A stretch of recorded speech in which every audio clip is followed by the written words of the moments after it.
Matt Walsh. Matthew David Walsh was born on July 18th, 1986, grew up in Delaware, and never attended college, a decision he has called one of the smartest I've ever made. He began his media career as a radio host before moving to News Radio 630 WLIP in Lexington, Kentucky in 2012. He spent time at Glenn Beck's The Blaze TV and began writing for the Daily Wire in October of 2017. He is a practicing Roman Catholic, lives in Nashville with his wife and 6 children, including 2 sets of twins, and his faith is the ideological foundation from which every position he takes is derived.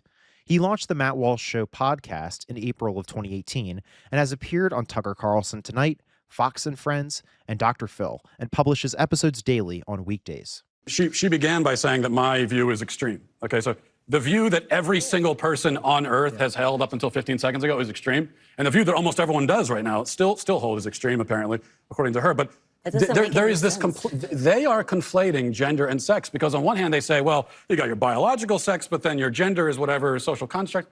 But then they turn around and say that trans women are women.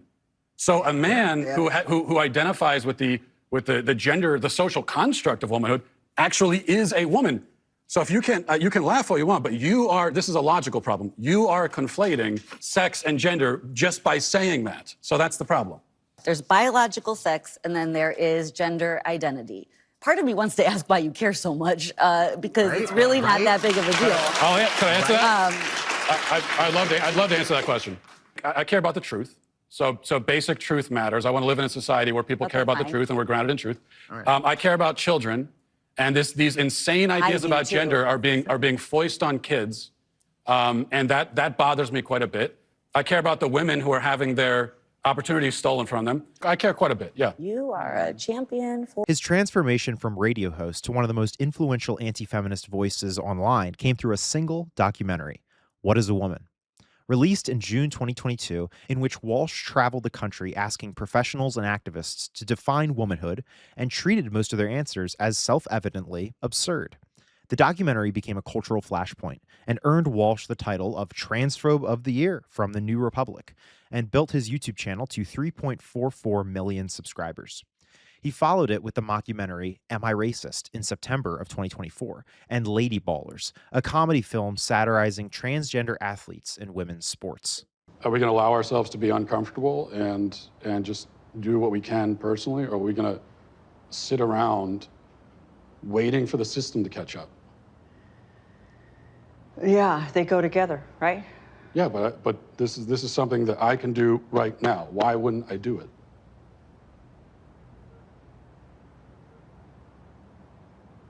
Well, clearly, I mean, you did it and he was comfortable with it. I just seemed like it's not a systemic approach, or it just seemed... it's not, because I'm not waiting for the system. Yeah. I'm acting as an individual. I can go get some cash for sure. You might, yeah. If that's something you think yeah, would I don't be mind. A step. If that would be something that would be comfortable for you. Yeah. Okay, cool.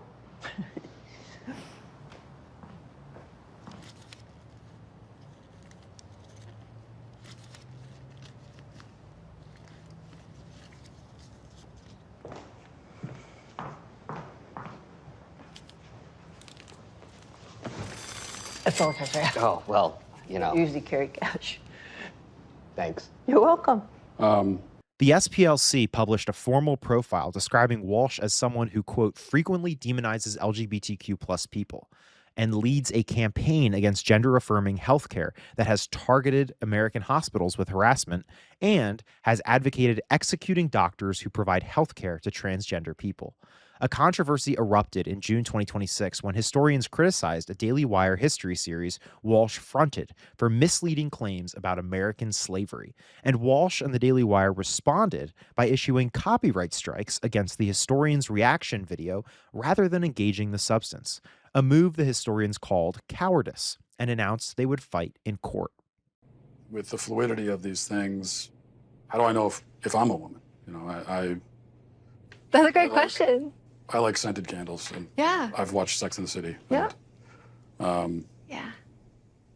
So how do I know? Yeah, Matt, that question right there, like that question is like when it's asked with a lot of curiosity, right, that's the beginning of a lot of people's like gender identity development journeys.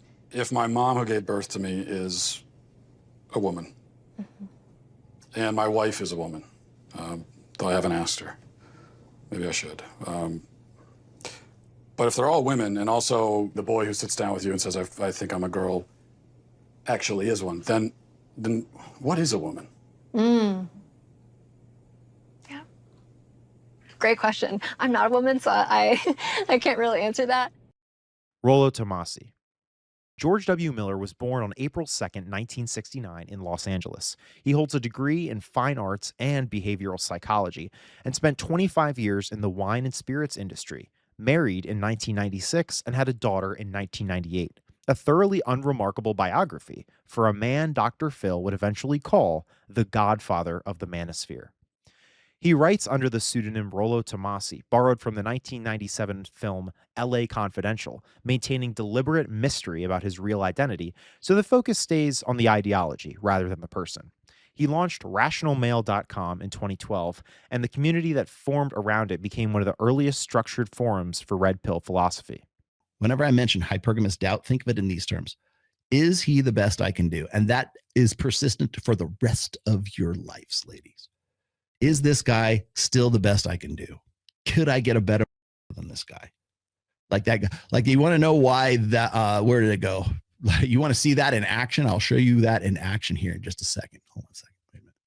His book series, The Rational Male, Preventative Medicine, Positive Masculinity, Religion, and The Player's Handbook, are collectively described as the Bible of the Red Pill. And the original book remains a consistent bestseller in its category more than a decade later. The core concepts he built, the feminine imperative, hypergamy, and the argument that men operate within a framework designed to disadvantage them without their awareness, are the intellectual architecture that the entire manosphere draws on, whether it credits him or not.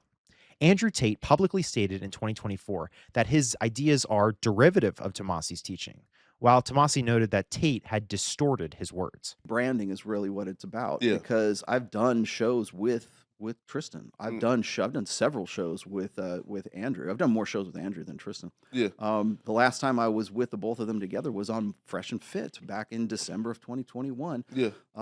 And my good friend Justin Waller is very tight with them as well. I love, bro. Yeah, I love Jay Waller. You need to get Justin in here, please. as well. I love him. But he, he's very tight with them as well. I can text him right now. I got the number, but to me anyways, it's more of what is going to be on brand for the new version of these guys. His YouTube channel has over 200,000 subscribers, modest by the standards of those around him, but his influence in this ecosystem is measured by citation depth, not subscriber count.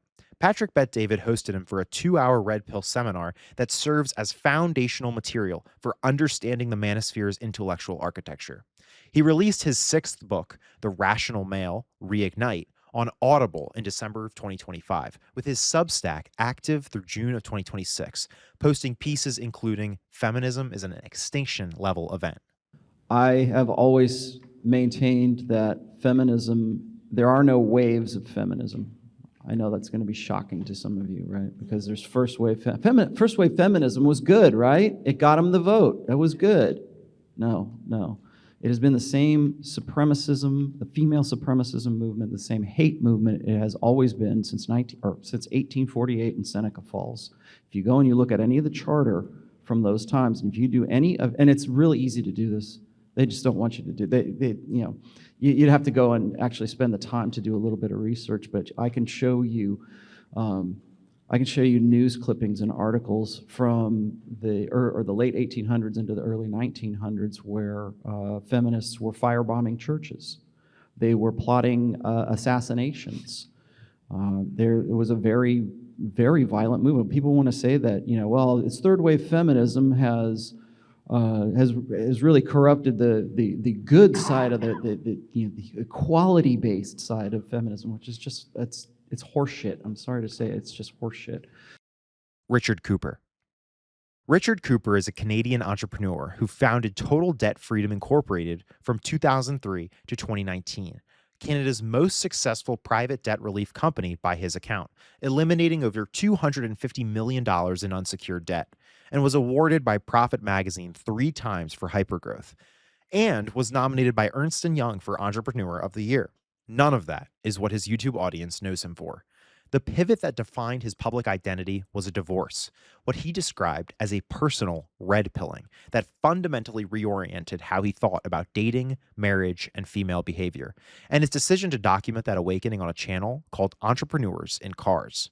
There's certain jobs that you need to aspire to aim for if you want to make life-changing money. We're talking about licensed professionals like doctors, lawyers, accountants, anything like that. High-ticket sales, you're selling very expensive items, very expensive homes, yachts, boats, jet planes, stuff like that. We've also got the influencer component, which means essentially that you command an audience, whether you're a musician or you're some kind of an influencer. There's, of course, entrepreneurs, which is my chosen path, probably the quickest, easiest, and fastest if you know what you're doing and you take the right steps and approaches. The guys in the STEM field, which are science, technology, engineering, math, that are tech leads making well into $800,000 or $900,000 a year. Some of these guys are getting compensated 7 figures. The channel has approximately 741,000 subscribers and over 207 million total video views. His book, The Unplugged Alpha, became a bestseller in its category, and he operates a coaching business, a private community, and a supplement line under the same brand.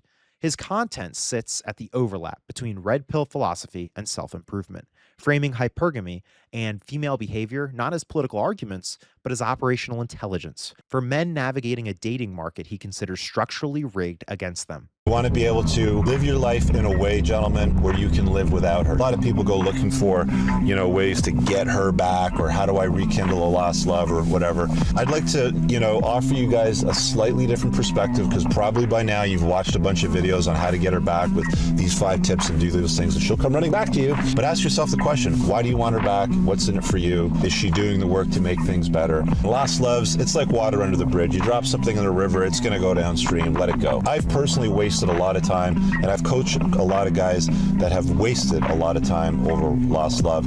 Sometimes it ties into whinitis, sometimes it's a few other things. You want to be a man that is making himself his own mental point of origin, and chasing after tail in that sense, in my estimation, puts you at a disadvantage, puts you at a bad place. She's a compliment to your life, not the focus. Cooper occupies a more moderate register than many peers. He has made videos critics describe as, quote, destroying the red pill, end quote, arguing the movement had drifted into nihilism that served no man well. That positioning has made him palatable to a broader audience while keeping him firmly within the anti-feminist ecosystem. His core argument that modern women have been socialized in ways that make long-term relationships difficult and that men must adapt rather than hope it changes runs directly counter to feminist accounts of gender relations, and his framing of it as pragmatic observation rather than political opinion is, critics argue, the argument's most effective feature. What's up, my brothers? So the topic of this video today is, so you want a girlfriend, huh?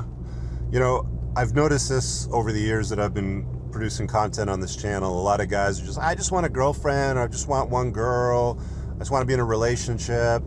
And it's, some notion of I just want to be loved, or I just want to, have a girl by my side, and they want the intimacy component of it. Of course, why wouldn't you, if you're a healthy male? But everybody wants a girlfriend until they get one, and they realize that it involves things like brunches, going to coffee shops, shopping, excursions at places like Walmart and Target, sitting around with, her girlfriends in couple type of environments. Just Pearly things. Hannah Pearl Davis was born on November 4th, 1996 in Huntley, Illinois, into a Roman Catholic family with 9 siblings and parents who founded Davisware, a business management software company. The ideological tension at the center of her career is biographical. Her mother, Jennifer Davis, served on the U.S. Board of Directors for UN Women, meaning Davis grew up inside a household shaped by exactly the institutional feminism she would build her brand attacking.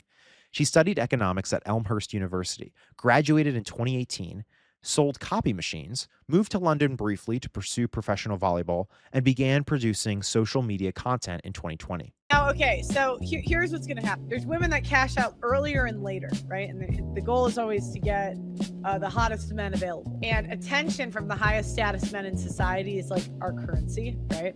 And this could be through behavior. Every woman, like what we find attractive is different, so it really varies. So some women, they want the simps to essentially pay for their lifestyle where they can bang and give sex to the attractive men for free. So, yeah, that's how they do it. Her TikTok series, Breakup Quiz, accumulated over 900,000 followers before a 2022 ban she attributes to anti-feminist content. She rebuilt on YouTube as Just Pearly Things, growing to 2.06 million subscribers and 292 million total views as of May 2026, the largest explicitly anti-feminist female channel currently operating. The SPLC has classified her following as a male supremacist hate group. She argued on the H3 podcast that divorce should be illegal, that women who want to vote should be subject to the draft, and stated in a 2023 video that the courts, the legal system, and all of society is basically pandering and simping for women. Guy who made Roots said What'd I you wanted say? a myth for my people to live by. Yeah. So they often, but that's what they do is they So embellish. then you say, but here's what they do. And I'm not trying to say it wasn't horrible. I'm not trying to say it was. wasn't horrible. Right, but they want to make it like more horrible. But they want to make it more horrible. that they can control people. So that they can control people. Right, but Nick 5 Fuentes minutes, agrees, but by the way. wait, oh my gosh. 5 minutes before I say Sowell talks about this in his book. So I'm communicating in the interview that I'm No. quoting an author. You're not being honest. Like, you say they do this to. Okay, so you disavow. Just disavow it then. That's easy. Just say I don't think slavery was embellished. I mean, that's super easy. That's like a layup. Do you agree? You know what I mean? It's like just say you don't think slavery was embellished. I think there are certain facts that you're not allowed to talk about. I don't really want to talk about it. Her most serious controversy came in July 2023 when she posted a video of herself playing an anti-Semitic song on guitar titled "Why Can't We Talk About the Jews?"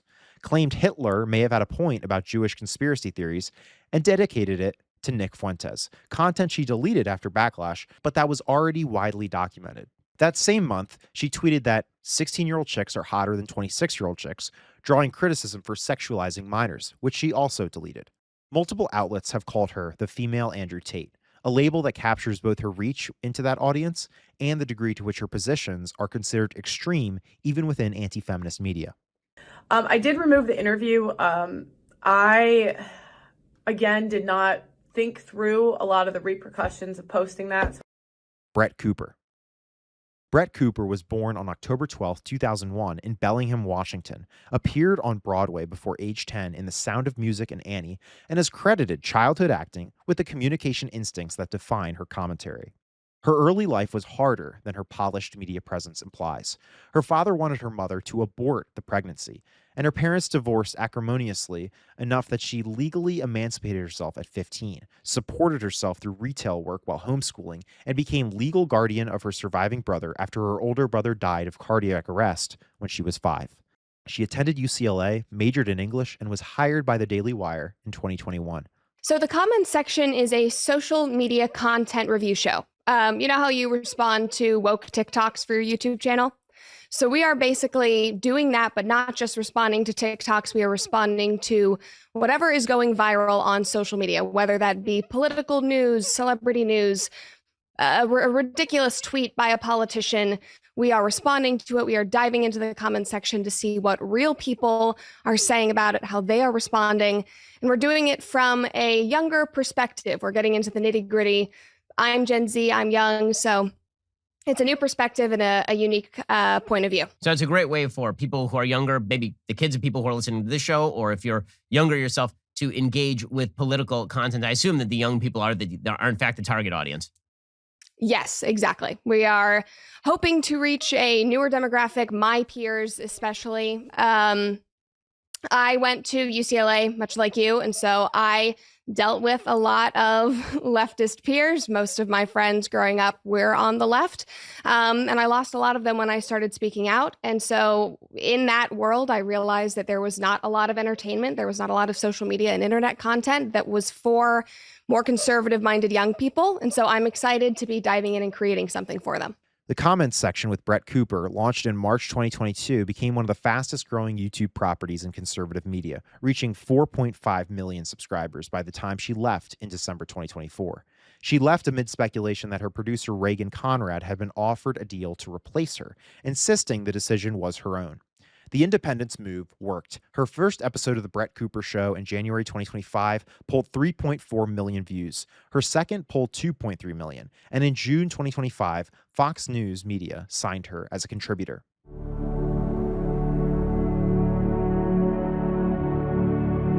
I'm ready.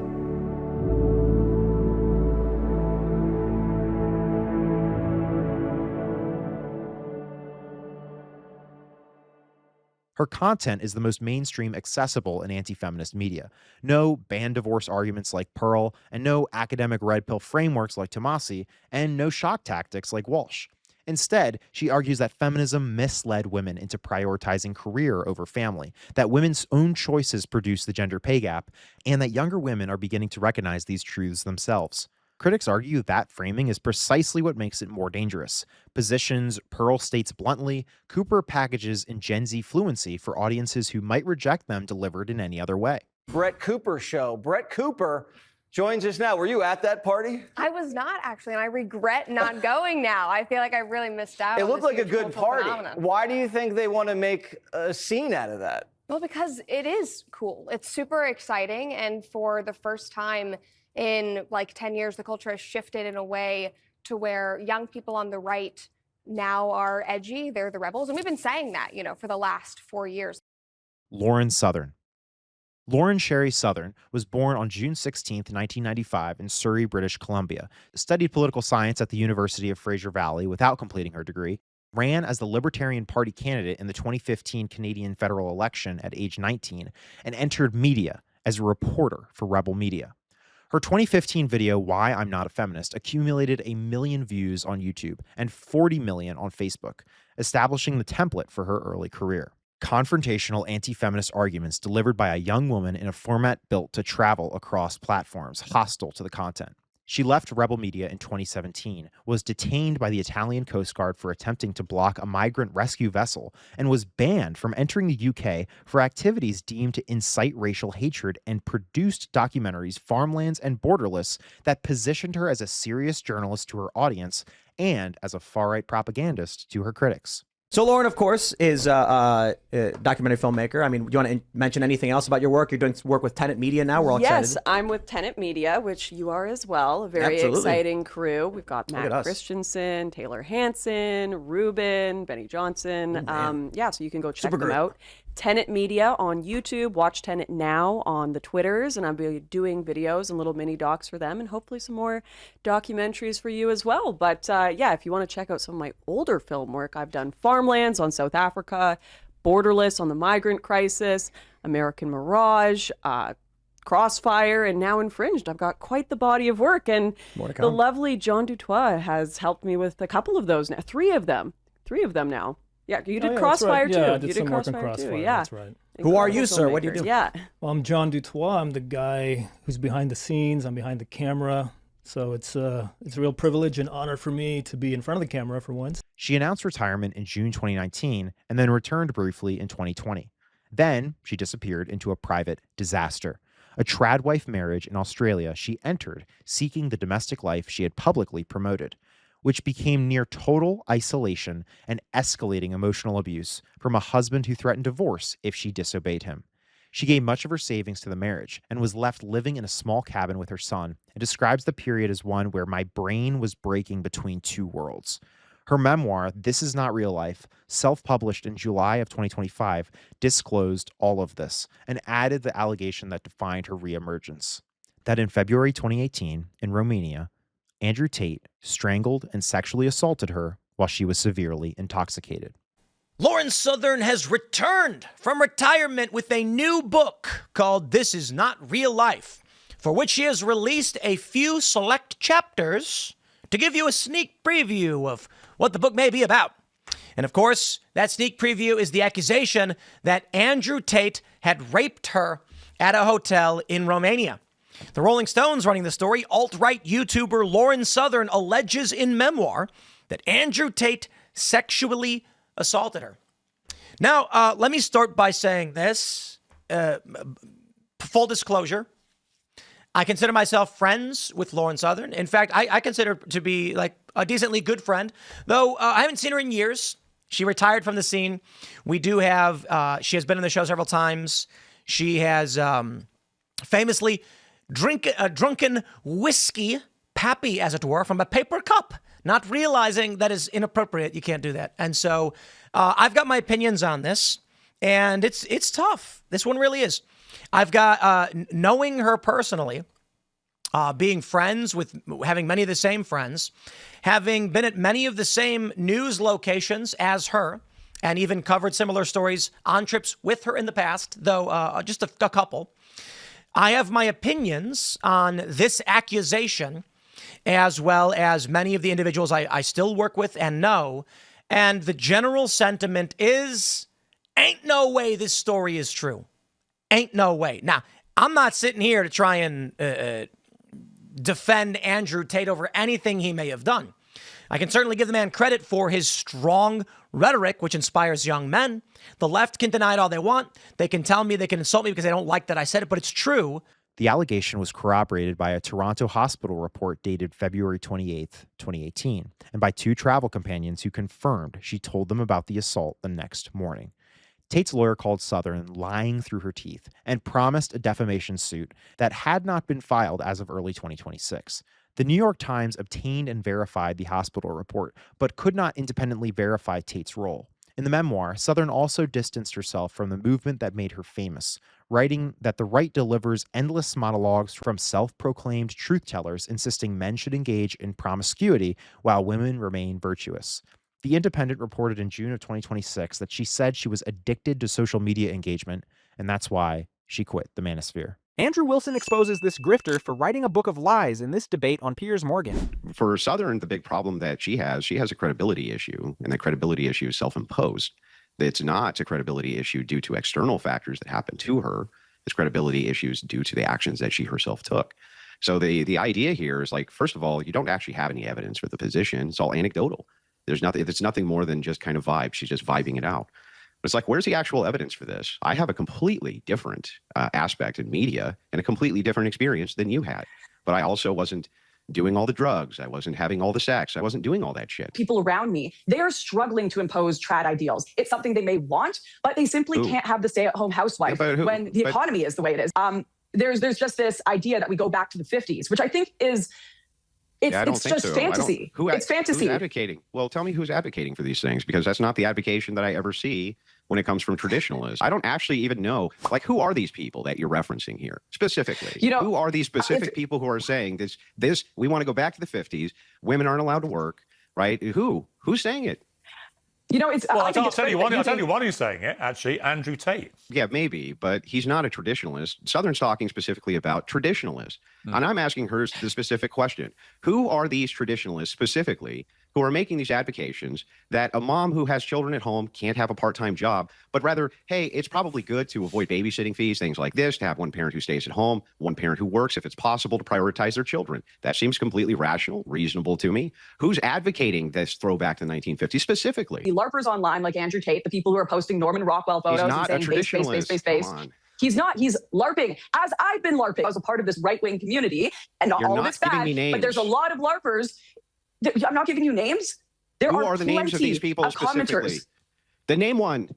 I'm saying they're LARPers. They're LARPers, like Andrew Tate. Who is the LARPer? Andrew Tate's not a traditionalist. Who are the traditionalists specifically who are advocating these things? Just pointing out that, like, oh, the manosphere is a problem, Christian ethicists are a problem, things like this. But you can't even tell me specifically who. Like, Andrew Tate's not a traditionalist, and you know he's not a traditionalist. I don't even know why you brought him up. I agree. He never really did answer to me who these individuals are who are advocating these things, and how it's not just a straw man position that you completely built up in your head so that you can attack it publicly without ever giving anybody any actually real details about specifically who these people are, what it is that they're actually advocating for, what their positions actually are. It's just one. Me, Andrew, I'm one of them. It's me. I was one of them. Yeah, I know. I went online and I told people how they should get married, how they should live their... Boom, roasted. Got your ass, bitch. Candace Owens. Candace Amber Owens was born on April 29, 1989 in Stamford, Connecticut, grew up partially in Fayetteville, North Carolina with her grandparents, and returned to Connecticut, where at 17 she received racist death threats from a classmate and won a lawsuit against the school district. She enrolled at the University of Rhode Island to study journalism before leaving due to financing issues, and moved to New York City, where she worked in private equity and fashion. In 2016, she launched Social Autopsy, a website intended to combat cyberbullying by linking abusive social media comments to real-world identities, which collapsed amid accusations it was a doxing tool. That failure accelerated a political convergence she describes as happening almost overnight in 2017 when she launched Red Pill Black on YouTube, framing her shift from liberalism through a pro-black conservative lens. And I don't think a lot of people realize this, but like if you go back and you look at like Candace Owens's Twitter handle back in the day, it used to be Red Pill Black. Before it was Candace Owens, yes. Because they would take the red pill and apply it to the alt-right, or they would apply it to conservative politics, or they would apply it to whatever social, sort of impetus that they happen to be behind. Because to them, the red pill was just like, well, you used to believe one thing, and now you believe something else, right? Her rise was swift. She became director of communications for Turning Point USA in 2017 and was embraced by Kanye West in 2018 when he publicly stated he loved how Candace Owens thinks and joined the Daily Wire in 2021. Her Candace podcast made anti-feminist arguments that feminism teaches women to compete with men, deprioritize family, and define themselves through career, accessible to a conservative female audience at a scale no previous host had reached. The split from the Daily Wire in March of 2024 came over the Israel-Hamas war. She publicly criticized Israel's military operations in Gaza and accused a small ring of Jewish individuals of something quite sinister, and Ben Shapiro publicly challenged her to resign, which she did, announcing the rumors are true, I am finally free. I am fascinated by hoes. I'll say it. I'm absolutely fascinated by the way the hoe mind works, the way the hoe hive works. I'm fascinated. Next I cover it on documentary. my show. You And are it is correct. trending. It is I'm trending. saying, and that's why when it's such a Emma hot gets topic up to and does a speak about. video and says something like, it's chic to be divorced before you're 30. It is absolutely fascinating to see how someone's minds can be so warped. In the same way that I think it's fascinating when anybody does anything crazy or says anything crazy, and I cover it on my podcast. I am not knocking it at all. I just tell people what the facts are. You can choose this lifestyle, and here is where you are 99.9% likely to lead in your life, right? You are probably not destined for marriage. You're probably not destined for a stable relationship. Turns out, going independent was the best thing that had ever happened to her reach.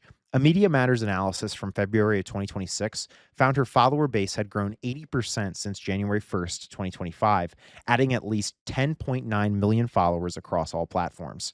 Her main YouTube channel crossed 6 million subscribers in May 2026, with over 1.43 billion total views, and her per-episode audience regularly exceeds the combined primetime viewership of Fox News, CNN, and MSNBC. In July of 2025, Emmanuel and Bridget Macron filed a defamation lawsuit against her for spreading claims that Bridget Macron is transgender, claims French courts had already ruled defamatory in separate proceedings against other publishers. She has been banned from entering New Zealand and Australia over anti-Semitic content. You don't get to ask those questions. What's wrong with you, Mom? Why are you so scared? Stephen Crowder. Stephen Blake Crowder was born on July 7, 1987, in Grosse Pointe, Michigan, grew up in Greenfield Park, Quebec, provided the voice of Alan the Brain Powers on the animated children's series Arthur at age 12, and began performing stand-up comedy at 17 at Montreal's Just for Laughs festival. And by 2009, was posting political commentary on YouTube that combined stand-up instincts with cable news grievance in a format genuinely new at the time. He became a regular Fox News contributor, appeared on Glenn Beck's and Dana Loesch's radio programs, and built a reputation as the young, funny conservative willing to confront liberal students on college campuses directly, a format he arguably invented before Ben Shapiro monetized it at industrial scale. Just Google it. It's fine. You won't find a single position in the country. According to experts, 1.7% of the population is born with intersex traits. Pause a second. Let's analyze his Googling technique. I'll just Google it. It's fine. You won't find a single position in the country. According to experts, a two-click Google search. It's almost as if he had the whole thing planned out, poorly. 1.7% of the population is born with intersex traits. That's from amnesty.org. I can just keep. I can go to. It's from amnesty.org. It's from there's Wikipedia. There's plenty. Yes, Amnesty and Wikipedia. Okay. There's here's a PubMed, NCBI, and this is a medical journal. I would encourage anyone that wants to do this. Because you just brought up PubMed and it didn't reflect what you just reflected. So abstract. 0.0018%, almost 100 times lower than Fausto Sterling estimate of 1.7. I'm not gonna lie. I think Germany's kind of a shitty country. Doesn't mean I think Germans are lesser than Americans. I just don't like your policies. Well, that is racist because you would say that like Germans are shitty. No, I think Germany's a crappy country. For a multitude of reasons. Why is Germany a crappy country? Well, you don't have freedom of speech is one of them. We have freedom of speech. No, you don't. You don't have freedom of speech. You do not have freedom of speech. You jail people for unpopular speech. You jail people for offensive speech. Yes, you do. No. I don't. No. Okay, I'm not going to argue with you. Accurate. It is 100% accurate. It is You're 100% lying. Like I live. You do not have freedom of speech enshrined in the German Constitution. It doesn't exist. No. Yes. They're arrested if they use hateful speech. Because of course they are. Okay. Off. So you want Nazis? You guys started it. Louder with Crowder grew into the largest independent conservative daily show on YouTube, reaching 5.88 million subscribers and over 2.07 billion total video views. His recurring segment, Change My Mind, in which he sits at a table with a provocative sign and invites strangers to debate him, became one of the most replicated formats in conservative media, spawning dozens of imitators. His anti-feminist content spans nearly every register the argument takes: opposition to abortion, defense of traditional gender roles, attacks on no-fault divorce law, and a sustained argument that feminism has measurably damaged men, women, and children. In January of 2023, he turned down a reported $50 million deal from the Daily Wire, publicly calling it a slave contract for including demonetization penalties, a move that triggered a public war with Ben Shapiro, Matt Walsh, and Candace Owens, along with Jeremy Boring. How many conversations did you guys have up until the point where it's like, we're not doing this? Yeah. So, I mean, and not to rehash like all that stuff, because look, I think people now kind of know, like, you make your decision, and I love Jordan Peterson, like Andrew, like I'm still friends with a lot of people over there. The issue there was never, look, the issue I always had was, and I said, take me off the table because it wasn't going to be a fit. The issue was with other people. The primary issue, you never heard me talk about money. And I know as a business guy, there's probably like nails on a chalkboard. But it's, you can't penalize people. You can't put on 110% penalties on behalf of big tech. Literally 110% penalties. But primarily, if you have other kids who are coming up, like, you can't punish conservative content creators on behalf of big tech, saying not only do you have to be there, you have to be monetized, which you know on YouTube, right? That's a very different set of guidelines. Is basically don't say anything offensive ever. All I can say is there was never anything that we went over that involved that being eliminated. The event that permanently complicated that brand came days after he announced his divorce from his wife, Hillary, in April of 2023, when Ring camera footage was released by her family, showing Crowder berating a then 8 months pregnant Hillary. Because I drew a boundary. I drew a boundary. No, you just did it. I drew a boundary in abusive and cruel. You were not taking the car. Because if you refuse to do wifely things, then I will go pick up the groceries. There's no groceries. I do have steaks, wood pellets, my grill. I know it's an unreasonable request, but I'll go do it. How about you first? Hillary, how do you respect the man? Yes. How do you man? How do you man receive love and respect? No. How do you man? No, you're not taking the car. Stephen, you're not taking the car. Stephen, you are not. Then I will ask someone to pick me up. Would you like me to ask? Oh, that's right. It's not about Stephen. Get an Uber. Okay, Stephen, I can't. Feeling some constraints? Stephen. Like, I can't Stephen. go. Listen to me. You want to walk out right now? Listen to me. I can't go to the gym. I can't go to my parents. I can't call my friends. I can't be home. You're going to take the car and leave me here. Hillary, just think of how boxed in you've made me. What do you need me to pick up? I'll get it. I'll be back when I'm back. No, that doesn't work either. You'll be back when you're back. That doesn't work either. Do you understand the difference between my life being set to the second and you going, I'll be back when I'm back? Stephen. The only way out of this is discipline and respect. It's the only way out of it, or we're at an impasse. We are at an impasse. Good. Because you can't have any discipline or respect. Stephen. Yeah. There you go. You throw your hand, you give up so easily. I don't give up, Stephen. Hillary, you give up so easily. I just said the only way out of this is discipline and respect. You said, then we're at an impasse. Stephen, no, we are at an impasse, okay? I love you, but Stephen, your abuse is sick. Your abuse Watch it. is sick. Watch it. Fucking watch it. I'm gonna let go. I'll get what you need me to get. And I need some space. We need to just stop engaging for a little bit, okay? I love you. I love you very much. I don't love you. That's the big problem. I've never received love from you, and the fact is, when I go, look, I need you to do A, B, C, and D, you just be disciplined about it, you go, no. But I love you more than life itself. Okay. Put on some gloves. No. But I love you more than life itself. That's not fair. That's not fair, and it's disingenuous. Hillary, you're right, we're at an impasse. Become someone, listen to me, day in and day out, worthy of a wife.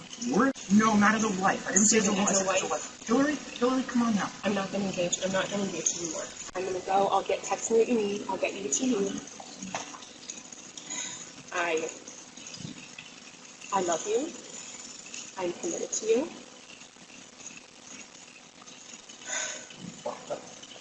Put on some gloves. Are you committed enough to do those things? I'm not gonna. Are you committed enough to do those things? You're not committed to anything. You're not committed to anything. You just said I love you. I'm committed to you. Walk the dogs. Put on some gloves. Walk the dogs. Put on some gloves. Are you committed enough to do those things? Are you committed enough to do those things? Are you committed enough to do those things? I'm gonna just walk the dogs. Put on some gloves. Are you committed enough to get the medication the dogs take? No, you take Betty.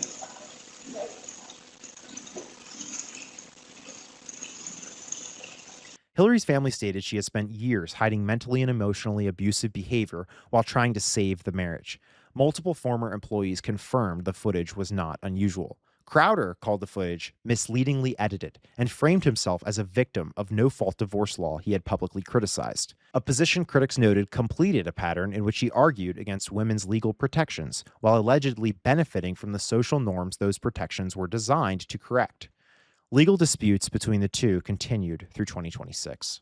I commented on my ongoing divorce on Tuesday, requesting privacy in the best interest of the family, but also by court order agreed upon by all parties. Look, broken marriages are ugly, and in them people do ugly things. Myself, of course included, I would never claim otherwise. However, due to recent misleadingly edited leaks to the tabloid press without context and not subject to consequences of the court, well, if not privacy, the next best option is truth.